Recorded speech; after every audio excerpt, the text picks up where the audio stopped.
अगर इन शॉपकीपर भाई साहब ने अपने तराजू में कुछ गड़बड़ी की हुई है और वो प्रोडक्ट अपने कस्टमर्स को देते हैं और इसी गड़बड़ी से वो मुनाफा कमा रहे हैं 20% का, तो अब बताओ कि वो 1 kg प्रोडक्ट जो कस्टमर को कहते हैं वो एक्चुअल में कितना होता है। अब अगर ये भाई साहब अपनी बाइसाइकिल इन भाई साहब को बेचते हैं 5000 रुपीज़ में, तो इस डील में वो 10% प्रॉफिट कमा रहे हैं। इसके बजाय अगर ये अपनी बाइसाइकिल इन्हें 4500 रुपीज़ में देते तो इस डील में इन्हें प्रॉफिट होता या लॉस होता, अगर होता तो वो कितना होता। सो गाइज, आज की वीडियो हमारी जनरल एप्टीट्यूड के बहुत important topic profit and loss पे। आज की वीडियो में हम प्रॉफिट एंड लॉस से जुड़ी सभी टर्म्स को स्टडी करेंगे। प्रॉफिट एंड लॉस से जुड़े सभी इंपॉर्टेंट फॉर्मूलेज जो हमें प्रिपेयर करने चाहिए एग्ज़ाम के लिए वो स्टडी करेंगे। उसके बाद किस टाइप्स के क्वेश्चन प्रॉफिट एंड लॉस से पेपर में आ सकते हैं और कितने टाइप्स की कंडीशंस बनती हैं प्रॉफिट एंड लॉस में जिनके ऊपर क्वेश्चंस पूछे जाएंगे, वो यहाँ पे स्टडी करेंगे और हर एक कंडीशन पे हम यहाँ पे एक प्रॉब्लम सॉल्व करेंगे। सो गाइज, आज की वीडियो हम स्टार्ट करते हैं। Terms related to profit and loss. सबसे पहले cost price and selling price का पता होना चाहिए। कॉस्ट प्राइस क्या होता है? किसी भी प्रोडक्ट को परचेज करने के लिए जो अमाउंट पे किया जाता है, that is cost price. Like मैंने किसी से साइकिल को परचेज किया तो परचेज करने पे जो अमाउंट पे किया मैंने नेक्स्ट पर्सन को, that is cost price. And what is selling price? अगर हम किसी प्रोडक्ट को बेचते हैं और बेचने पे जो हमें अमाउंट मिलता है, that is selling price. Now profit and loss, इसको मैं एग्जांपल से समझाता हूँ। लाइक गाइज, मैंने एक साइकिल ख़रीदा तो वो जो कॉस्ट खरीदने में लगी, that is cost price. And then मैंने उसे किसी नेक्स्ट पर्सन को बेचा तो डैट इज़ सेलिंग प्राइस। अगर सेलिंग प्राइस कॉस्ट प्राइस से हायर है तो इस डील में प्रॉफिट होता है। और प्रॉफिट क्या होता है? जो एक्स्ट्रा अमाउंट मुझे अपनी कॉस्ट प्राइस के बाद मिला, डैट इज़ माई प्रॉफिट। वहीं अगर मैंने साइकिल को बेचा कम पैसों में, मतलब सेलिंग प्राइस मेरा कम है कॉस्ट प्राइस से, तो जो मेरा अमाउंट होता है कॉस्ट प्राइस से कम जितना अमाउंट था, that is my loss. Now guys, profit and loss formula की बात करते हैं। तो सबसे पहले प्रॉफिट क्या होता है? Selling price minus cost price. मतलब जब भी मैंने किसी प्रोडक्ट को बेचा ज़्यादा पैसों में जितने में मैंने ख़रीदा था तो मुझे प्रॉफिट होगा, वो कितना होगा? Selling price minus cost price. वहीं लॉस क्या होगा? Cost price minus selling price. मतलब अगर प्रोडक्ट को ख़रीदा ज़्यादा में था एंड बेचा कम में था तो that is my loss. Profit percentage कैसे निकलेगी? प्रॉफिट हुआ कितना, मतलब selling price minus cost price divided by मैंने एक्चुअल में प्रोडक्ट को कितने में ख़रीदा था, कॉस्ट प्राइस इंटू 100, तो एक परसेंटेज आती है, डैट इज़ प्रॉफिट परसेंटेज। वहीं लॉस परसेंटेज, लॉस कितना हुआ डिवाइडेड बाई ख़रीदा कितने में था प्रोडक्ट, कॉस्ट प्राइस इंटू 100, तो that is my loss percentage. Now formulas for selling price and cost price. अगर मेरे पास कॉस्ट प्राइस किसी प्रोडक्ट की दी है एंड प्रॉफिट परसेंटेज या लॉस परसेंटेज दिया है तो यहाँ से सेलिंग प्राइस कैसे कैलकुलेट करते हैं? तो selling price is equal to 100 plus profit percentage divided by 100 into cost price. वहीं अगर मेरे पास लॉस परसेंटेज दी है एंड कॉस्ट प्राइस दिया तो यहाँ से सेलिंग प्राइस फाइंड करना हो तो 100 minus loss percentage upon 100 into cost price. वैसे इन फॉर्मूलेज को याद करने की ज़रूरत नहीं है। अगर हम पिछले फॉर्मूले में जहाँ पे हमने profit percentage and loss percentage calculate किया था तो प्रॉफिट परसेंटेज किसके बराबर है हमारा? Profit upon cost price into 100, तो वहाँ पे profit selling price minus cost price डालेंगे तो वहाँ से ही सेलिंग प्राइस का फॉर्मूला बनता है। वहीं अगर लॉस के कंपैरिजन में selling price and cost price find करें तो नंबर 6 फॉर्मूला बनता है। वहीं कॉस्ट प्राइस अगर हमें फाइंड करनी हो given selling price and profit percentage से तो cost price is equal to 100 upon 100 plus profit percent into selling price. वहीं अगर loss percentage and selling price दिया है और कॉस्ट प्राइस को फाइंड करना है तो cost price is equal to 100 upon 100 minus loss percent into selling price.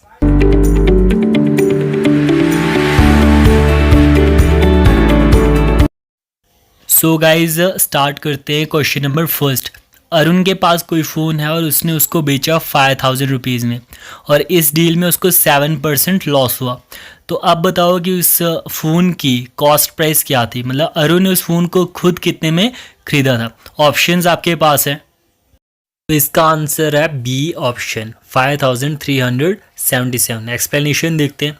देखो गाइज, सेलिंग प्राइस फ़ोन की कितनी थी? 5000। अरुण ने इतने में बेचा और परसेंटेज ऑफ लॉस जो अरुण को हुआ इस डील में 7%, तो हमें पता है लॉस परसेंटेज किसके बराबर होता है, लॉस कितना हुआ divided by cost price into 100। तो लॉस 7% हुआ इज इक्वल टू लॉस किसके बराबर होता है, cost price minus selling price divided by cost price into 100।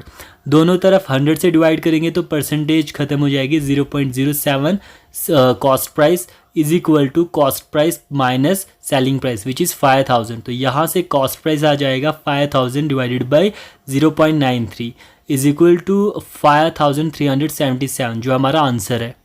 Guys इस क्वेश्चन को हम इस फॉर्मूले से भी कर सकते थे, cost price is equal to 100/100 minus loss percentage into selling price, क्योंकि loss percentage and selling price दिया हुआ था।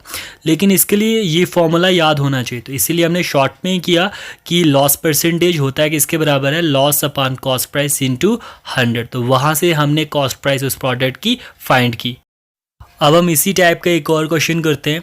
तो क्वेश्चन क्या है हमारे पास, क्वेश्चन में बता रहा है कि कोई आदमी है वो 10 टॉयज़ खरीदता है 40 रुपीज़ में और बेचने के टाइम वो 8 टॉयज़ बेचता है 35 रुपीज़ में।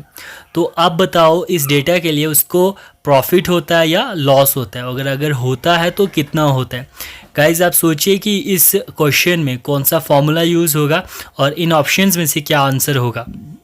तो गाइज इस क्वेश्चन का सही आंसर है ऑप्शन सी, प्रॉफिट हो रहा है उसे 9.4%। अब देखिए कैसे, कॉस्ट प्राइस 10 टॉयज़ की थी ₹40, मतलब 10 खिलौने वो 40 रुपये में खरीद रहा था। तो 1 टॉय का प्राइस क्या होगा, 40 डिवाइडेड बाई 10 ₹4। वहीं सेलिंग प्राइस 8 टॉयज़ की ₹35 थी और 1 टॉय की सेलिंग प्राइस क्या होगा, 35 डिवाइडेड बाई 8। अब प्रॉफिट कैसे कैलकुलेट करेंगे हम, selling price minus cost price एक टॉय की। सेलिंग प्राइस 35/8 माइनस 1 टॉय का जो कॉस्ट प्राइस था 4, तो यहाँ से प्रॉफिट आता है 3/8। प्रॉफिट परसेंटेज कैसे निकलता है, profit divided by cost price into 100। Profit percentage is equal to profit कितना हो रहा है 3/8 और 1 टॉय जो है उसका कॉस्ट प्राइस क्या था 4 मल्टीप्लाई 100, तो 9.375 आया, जो सबसे करीब किस ऑप्शन के है, सी के 9.4%। तो प्रॉफिट होता है 9.4% का। Now question number 3। गाइस ये क्वेश्चन नंबर 3 है और ऐसा क्वेश्चन काफ़ी बार पूछा जाता है प्रॉफिट एंड लॉस टॉपिक से। इसमें कह रहा है कि ए ने अपनी बाईसाइकिल बी को बेची और उसने प्रॉफिट लिया 20% का। उसके बाद बी ने वो बाईसाइकिल सी पर्सन को बेची और उसने प्रॉफिट लिया 25% का। अगर सी ने बी को 225 रुपीज़ पे किए बाईसाइकिल के, तो ए ने एक्चुअली में वो बाइक खुद कितने में खरीदी थी। ऑप्शंस आपके पास हैं और गाइस सोचिए कि इसमें कौन सा फॉर्मूला लगेगा। तो इस क्वेश्चन का सही ऑप्शन है सी 150, मतलब ए ने एक्चुअली खुद 150 रुपीज़ में वो बाईसाइकिल खरीदी थी। अब देखो आंसर कैसे आता है 150। सी ने बी को पे किया था 225 बाईसाइकिल का, मतलब सेलिंग प्राइस बी को जो मिला वो था ₹225 और प्रॉफिट जो अर्न किया था बी पर्सन ने 25% अर्न किया था। तो प्रॉफिट और सेलिंग प्राइस से हम कॉस्ट प्राइस निकालेंगे, मतलब बी ने खुद बाइक को कितने में खरीदा था। तो प्रॉफिट हो जाएगा profit upon cost price into 100। Profit हमारे पास 25% है, प्रॉफिट होता है selling price minus cost price, यहाँ पे माइनस है, divided by cost price into 100।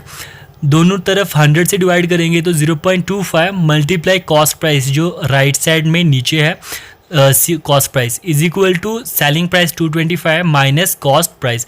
तो यहाँ से कॉस्ट प्राइस की वैल्यू फाइंड करेंगे हम जो 180 रुपीज़ आती है, मतलब जो बी पर्सन है उसने बाईसाइकिल को 180 रुपीज़ में ख़रीदा था। अब सेलिंग प्राइस ए पर्सन का क्या है, मतलब ए ने बाईसाइकिल को कितने में बेचा था, वो 180 रुपीज़, क्योंकि बी ने बाईसाइकिल को खुद 180 रुपीज़ में ख़रीदा था और उसने ख़रीदा ए से था, तो ए ने सेलिंग प्राइस क्या रखा था 180 रुपीज़ और ए को प्रॉफिट हुआ था 20%। सेम इसी फॉर्मूले में हम वैल्यूज़ डालेंगे और कॉस्ट प्राइस फाइंड करेंगे। 20% प्रॉफिट परसेंटेज है is equal to profit selling price minus cost price divided by cost price into 100। 0.2 दोनों तरफ 100 से डिवाइड करेंगे तो 0.2 cost price is equal to 180 जो सेलिंग प्राइस है माइनस कॉस्ट प्राइस। तो यहाँ से कॉस्ट प्राइस ए पर्सन की, मतलब ए ने खुद बाईसाइकिल को 150 रुपीज़ में खरीदा था। गाइस प्रॉफिट एंड लॉस से ऐसे ही क्वेश्चन ज़्यादातर पूछे जाते हैं। एक और एग्जांपल लेते हैं। एक मोबाइल फ़ोन है और उसको किसी ने बेचा 5060 रुपीज़ में, और ऐसा करने पे उसने 10% प्रॉफिट लिया। अब अगर वो उस बाइक को 5060 के बजाय 4379 रुपीज़ में बेचता, तो ऐसा करने से उससे लॉस होता या प्रॉफिट होता? अगर होता तो वो कितने परसेंट होता? तो इसका राइट आंसर है 5%, और वो लॉस होता। अब इसको एक्सप्लेन करते हैं कैसे, ध्यान से देखिएगा गाइस। आप यहाँ पे सोचिए कि इसमें क्या फॉर्मूला यूज़ होगा। अब देखिए इसकी एक्सप्लेनेशन करते हैं। उसने फ़ोन को बेचा 5060 रुपीज़ में, और इस प्राइस पे उसने 10% प्रॉफिट अर्न किया। अब परसेंटेज, ज्ञान परसेंटेज फाइंड करेंगे हम, तो वो कैसे निकलेगा? प्रॉफिट मतलब ज्ञान कितना हुआ divided by cost price into 100। तो प्रॉफिट 10% हुआ है इज इक्वल टू प्रॉफिट होता है selling price minus cost price. Selling price हमारे पास दी है, कॉस्ट प्राइस हमें फाइंड करनी है, तो इसको ऐसे रखेंगे इंटू 1000। तो दोनों तरफ 100 से डिवाइड करेंगे, परसेंटेज खत्म होगी। 0.1 इंटू जो नीचे कॉस्ट प्राइस है उसे मल्टीप्लाई किया, cost price is equal to selling price 5060 minus cost price. तो यहाँ से कॉस्ट प्राइस फाइंड करेंगे 5060 डिवाइडेड बाई 1.1, वो आता है 4600। मतलब फ़ोन का जो एक्चुअल प्राइस है वो 4600 रुपीज़ है। अब अगर ये 4600 का फ़ोन 4370 में बेचता है, तो यहाँ पे इसको लॉस होगा या प्रॉफिट होगा? तो वो कितना होगा? तो सेलिंग प्राइस 4370 रुपीज़ है, लॉस होता है हमारा cost price minus selling price. अब कॉस्ट प्राइस हायर है, सेलिंग प्राइस लोअर है, तो यहाँ पे लॉस होगा 4600 माइनस 4370, तो लॉस होता है 230 रुपीज़ का। और वो कितने परसेंट होता है? लॉस कितना हुआ? 230 रुपीज़ का। और उसने ख़रीदा कितने का था? 4600 का इंटू 100, 230 डिवाइडेड बाई 4600 इंटू 100। यहाँ पे 4600 है गाइज, तो इज इक्वल टू 5%, तो ये लॉस होता है। तो इसीलिए हमारा ऑप्शन बी 5% लॉस। अब एक और डिफरेंट टाइप का क्वेश्चन लेते हैं जो पूछा जा सकता है एग्ज़ाम में, कि किसी ट्रांजैक्शन में, या हम कह सकते हैं किसी डील में किसी प्रोडक्ट को बेचो और प्रॉफिट परसेंटेज है 80%। अगर उसकी कॉस्ट 20% हम इंक्रीज़ कर देते हैं, उसकी कॉस्ट 20% इंक्रीज़ करते हैं, लेकिन सेलिंग प्राइस उसका वही रहता है। मतलब जितने में हम बेच रहे थे 80% प्रॉफिट पे, उतने में ही आप बेच रहे हैं, जबकि कॉस्ट 20% इंक्रीज़ड है, तो प्रॉफिट हमारा कम होगा। तो वो कितने परसेंट प्रॉफिट हमारा डिक्रीज़ होगा ऐसा करने से? तो आपके पास ऑप्शंस हैं 4, तो इसका राइट ऑप्शन है बी 30%। अब ये कैसे होता है देखिए। हम अज्यूम कर लेते हैं कि प्रोडक्ट की कॉस्ट प्राइस 100 रुपीज़ है, तो प्रॉफिट 80% था, तो 100 का 80% रुपीज़ 80 प्रॉफिट हुआ। तो सेलिंग प्राइस क्या हो जाएगा? Cost price plus profit 180 rupees. अब अगर कॉस्ट को 20% इंक्रीज़ करते हैं, तो न्यू कॉस्ट प्राइस क्या हो जाएगा? 100 प्लस इसका 20% 20, 120। तो सेलिंग प्राइस वही रहेगा 180 रुपीज़, जो 80% प्रॉफिट पे था। तो अब प्रॉफिट परसेंटेज क्या हो जाएगी? प्रॉफिट कितना हो रहा है? Selling price minus cost price 180 minus 120, 60 divided by cost price 120 into 100, 50%। पहले 80% प्रॉफिट था, अब 50% प्रॉफिट है, तो प्रॉफिट डिक्रीज हुआ हमारा कितना? 80 minus 50, 30%। So right answer is option B.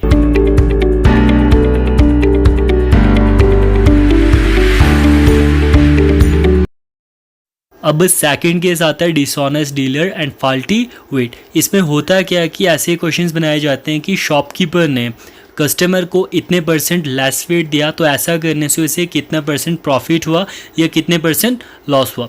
Like अगर शॉपकीपर y% लेस वेट देता है और अपने प्रोडक्ट को बेचता है, और ऐसा करने से उसे x% प्रॉफिट या लॉस होता है, तो ओवरऑल गेन या लॉस परसेंटेज शॉपकीपर की कैसे कैलकुलेट करते हैं? y minus X upon 100 minus Y into 100%।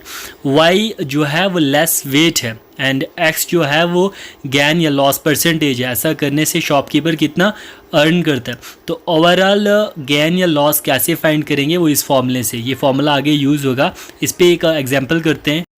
इस पे एक एग्जांपल करते हैं। एक शॉपकीपर है, वो अपनी शॉप से प्रोडक्ट बेचता है, बट वो फॉल्टी वेट यूज़ करता है। मतलब जिस वेट से वो कस्टमर्स को प्रोडक्ट देता है वो 30% लेस वेट देता है, बट प्राइस 100% का लेता है। तो ऐसा करने से उसे 44% लॉस हो रहा है स्टेटमेंट के हिसाब से।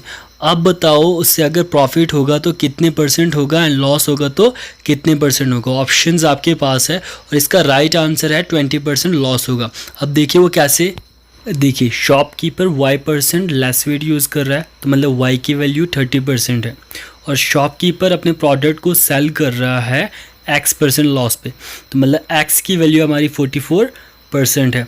अब ओवरऑल गेन या लॉस परसेंट कैसे कैलकुलेट करेंगे, इसके लिए फॉर्मूला है y minus X divided by 100 minus Y into 100%, where y जो है वो लेस वेट है एंड x जो है वो प्रॉफिट या लॉस है। तो इसमें वैल्यूज़ डालेंगे, y हमारा 30 है minus loss 44% divided by 100 minus 30 into 100% 20%, तो ओवरऑल इससे लॉस हो रहा है 20%, नेगेटिव साइन इंडिकेट कर रहा है लॉस जो 20% हो रहा है। अब एक और क्वेश्चन करते हैं इसी टाइप का। एक शॉपकीपर है, डिसऑनेस्ट डीलर है, वो कहता है कि वो अपने प्रोडक्ट को सही कॉस्ट प्राइस पे बेच रहा है लेकिन वो भी फॉल्स वेट यूज़ कर रहा है, तो ऐसा करने से वो 20% प्रॉफिट अर्न कर रहा है। तो 1 kg के लिए वो एक्चुअल में कस्टमर्स को कितना वेट देता है, तो इसके लिए 4 ऑप्शंस है हमारे पास, इनमें से हमें फाइंड करना है। ये क्वेश्चन भी बिल्कुल वैसे ही है जैसे हमने अभी लास्ट क्वेश्चन किया। अब इस क्वेश्चन में देखेंगे तो हमारे पास परसेंटेज वेट नहीं दी हुई, तो हम मानेंगे कि 1 kg से कम जो वेट है वो कितना रख रहा है shopkeeper, let it be x। तो फॉर्मूला फॉल्स वेट के लिए क्या आता है, error upon true weight minus error into 100 is equal to percentage profit, x upon 1000, क्योंकि 1 kg हम 1 kg के लिए निकाल रहे हैं कि कितना वो वेट दे रहा है। 1000 gram minus x into 100 is equal to 20%, यहाँ से x सॉल्व करेंगे तो 166.67 ग्राम आता है। तो शॉपकीपर 1 kg में से 166.6 ग्राम वेट नहीं देता है, तो वो वेट कितना देता है 1 kg के बदले 1000 माइनस 166.67 833.3, जो मतलब 833 ग्राम वेट देता है।